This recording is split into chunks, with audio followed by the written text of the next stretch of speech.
श्रीराम समर्थ. समर्थांनी एक सुंदर असा बोध आपल्यासाठी प्राप्त करून दिलेला आहे. टेन्शन फ्री राहायचं असेल तर या गोष्टी आपण कायम लक्षात ठेवल्या पाहिजेत. कोणाला आवडत नाही हो? बघा, प्रत्येक जण टेन्शन घेऊन जगत असतो.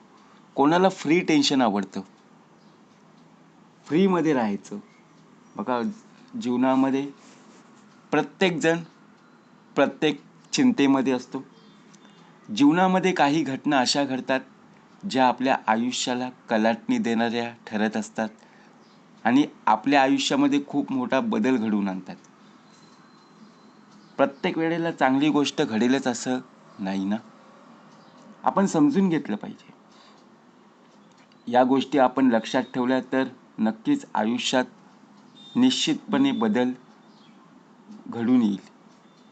ज्या वेळेला आपल्याला असं वाटतं की कदाचित मला ही गोष्ट अगोदरच माहिती झाली असती तर बरं झालं असतं, अशा बऱ्याच वेळा आपण चुका करून बसत असतो. त्यामुळे आपला आत्मविश्वास आहे ना, प्रत्येक वेळेला कमी होतो. म्हणजे बघा, आपल्या आजूबाजूला अशा घटना घडलेल्या आहेत की जे प्रत्यक्षपणे घडलेलं आहे ते आपल्या मनामध्ये आणायचं. बघा, नकळतपणे आपल्या घराच्या आजूबाजूला एखादी घटना घडली की ती गोष्ट आपण सातत्याने विचार करतो. काय झालं?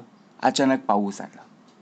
आता अवतीभोवती आपल्या परिसरामध्ये पाणी साचलं. आता त्याचं टेन्शन कधी लहान मुली घेतील का हो? नाही घेणार. उलट ती पाण्यामध्ये बघा प्रत्यक्षपणे भिजायला जातील, पाण्यामध्ये होड्या सोडायला जातील.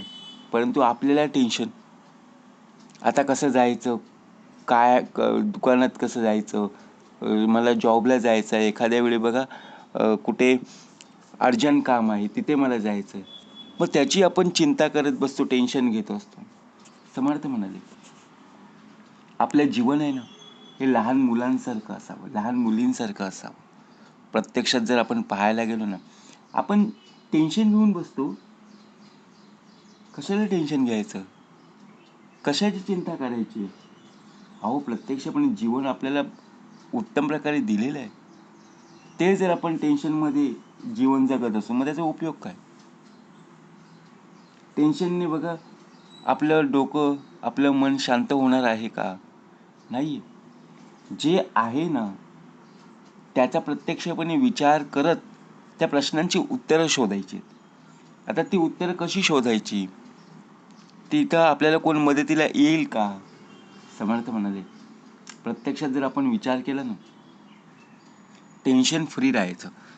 दुसऱ्यांवरती जेव्हा संकट येतं ना, प्रसंग आपल्याला पाहायला मिळत असतो, तेव्हा आपण त्यांना सांगत असतो, अरे टेन्शन घेऊ नको, माझ्यासारखं फ्री राहा.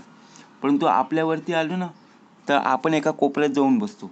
तेव्हा ती लोक आपल्याला सांगायला येतात, तेव्हा आपण काय बोलतो, अरे हे संकट जर तुझ्यावरती आलं असतं ना, मग तुला समजलं असतं. म्हणजे विचार करा, काय असतं की प्रत्येक वेळेला परिस्थिती आपल्याला शिकवत असते. आपल्या कमतरता कोणालाही सांगू नका.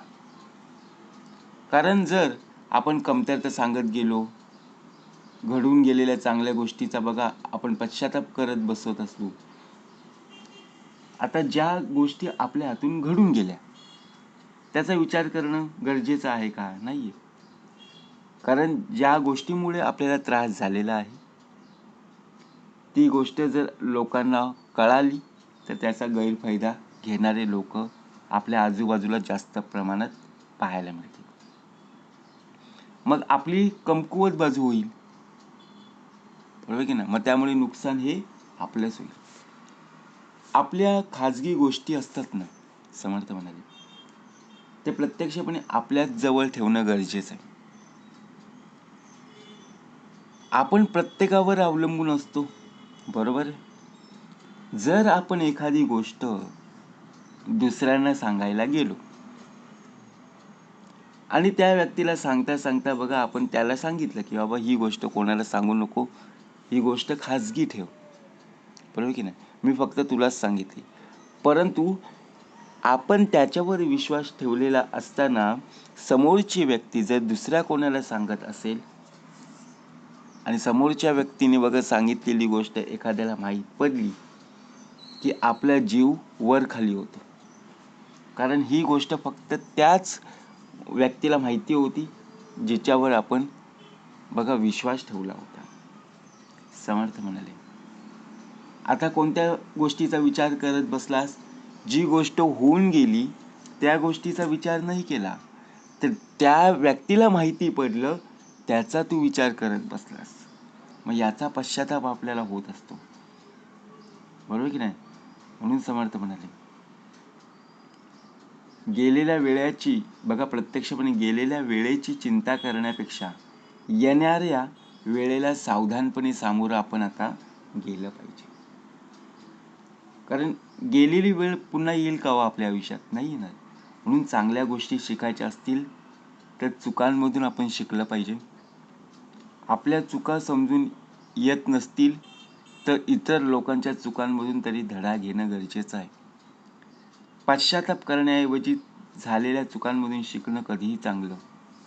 परंतु पश्चाताप करत बसलात तर फक्त वेळ वाया जाईल आणि झालेल्या चुकांमधून शिकलात तर पुढे जाण्याचा मार्ग दिसेल. इतकंच नाही तर आपल्या हातून घडणाऱ्या चुका सुधारता देखील येतील. एखाद्या वेळी बघा आपल्या हातून नकळतपणे चूक घडत असते, परंतु ती चूक आपल्याला सुधारायची आहे याचा विचार करणं गरजेचं आहे. आयुष्यात कोणाकडून जास्तीत जास्त अपेक्षा कधीच ठेवू नका. आपण काय विचार करतो, अरे आज आमच्या घरी पाहुणे येणार आहेत, बरोबर आहे, आमच्या घरी फोन केला होता, माझे मामा येणार आहेत, माझे काका येणार आहेत, माझी मावशी येणार आहे. आपण काय करत असतो, विचार करत बसतो, मला काहीतरी घेऊन येतील, रिकाम्या हाताने येणार नाही आहेत, कितीतरी दिवसांनी येतील. परंतु आपण अपेक्षा खूप ठेवत असतो आणि ज्यावेळी त्यांचे हात रिकामे आपल्याला पाहायला मिळतात त्यावेळी आपल्या घरी जे आलेले पाहुणे आहेत ना, त्या पाहुण्यांचा मान सन्मान आपण बघा प्रत्यक्षपणे राहिला बाजूला, परंतु ती व्यक्ती रिकाम्या हाताने आली याचं आपल्याला टेन्शन असतं. त्याच्यामुळे काय होतं, आपण जर टेन्शन घेतलं ना तर जीवन बघा आपण कसं तरी जगत असतो, मनाला त्रास होतो, कुठल्याही गोष्टीमध्ये लक्ष लागत नाही. मग समर्थ म्हणाले, नाही त्यांनी आणलं नको ना, आपल्याला काय कमी आहे. लक्षात ठेवा, समर्थ म्हणाले, कुठलीही गोष्ट ज्यावेळी आपल्या आयुष्यात घडत असते त्यावेळी आपण सावध असणं गरजेचं आहे. कारण आयुष्यात कुठल्याच व्यक्तीवर आपण आता भरोसा ठेवू शकत नाही.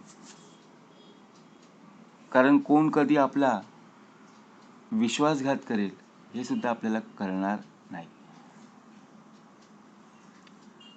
ज्या वेळेला सुखी आणि आनंदी जीवन जगण्याचा नियम आपण लक्षात ठेवला तर अपेक्षा कमी तर दुःख कमी, आणि अपेक्षा जर जास्त तुम्ही ठेवल्यात तर बघा त्याचप्रमाणे दुःखही जास्त आपल्याला पाहायला मिळेल. म्हणून आपल्या जीवनामध्ये आपल्या आयुष्यामध्ये अनेक मित्र असतात, परंतु मित्र बनवत असताना बघा प्रत्यक्षात आयुष्यभर आपल्यासोबत राहतील याची गॅरंटी नाही आहे. कारण सुखासोबत दुःखामध्ये देखील आपली साथ देणारे मित्र चांगल्या गोष्टी देतील आणि त्याचप्रमाणे आपला मान सन्मान वाढेल, आपली किंमतही वाढेल. परंतु आयुष्यात अशी चांगली माणसं भेटतील ना तरच त्यांना आपला मित्र बनवा, नाहीतर आपला देह एकटा राहणं खूप चांगलं आहे. कारण काय होतं की आपण एखाद्याचं संपूर्णपणे ऐकत असतो आणि ते ऐकलेलं आपण काय करत असतो त्याचा विचार करत असतो. म्हणून प्रत्यक्षात परमेश्वराच्या चरणी का नतमस्तक होणं गरजेचं आहे, जेणेकरून आपलं मन शांत राहील, बरोबर की नाही. कारण मन शांत होणं गरजेचं आहे. जर आपण टेन्शन किंवा चिंता करत बसलो, आपल्याला तर फ्री राहायचं आहे, टेन्शन फ्री राहायचं की नाही. टेन्शन घेऊन आपण जर जीवन जगत असू मग उपयोग काय. तुला सर्व काही प्राप्त झालेलं आहे, परंतु आपण कोणत्या आधारे, कोणामुळे, कशामुळे आपण चिंतेमध्ये अडकलेलो आहोत, टेन्शनमध्ये अडकलेलो आहोत, याचा विचार करणं गरजेचं आहे. म्हणून प्रत्यक्षात बघा, आपल्या आयुष्यात अनेक जण जरी येत असतील तरी आपलं आयुष्य उद्ध्वस्त होता कामा नये, एवढं मात्र निश्चित आहे.